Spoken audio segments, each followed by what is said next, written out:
முருகன் 2 கையில கொடுக்கிறவரோ 4 கையில கொடுக்கிறவரோ 6 கையில கொடுக்கிறவரோ கிடையாது. 12 கையில தரக்கூடியவர்.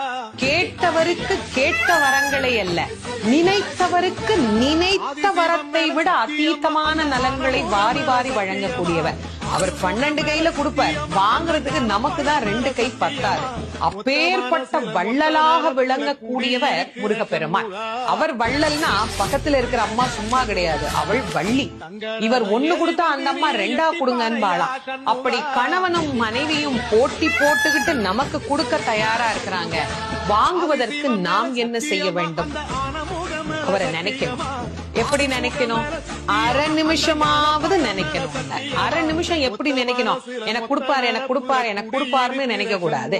முருகப்பெருமானை உள்ளம் உருகி, அந்த உள்ளம் உருகுகிற போதே நமக்கு அப்படியே கண்களில் இருந்து ஆனந்த கண்ணீர் அப்படியே பெருகும்.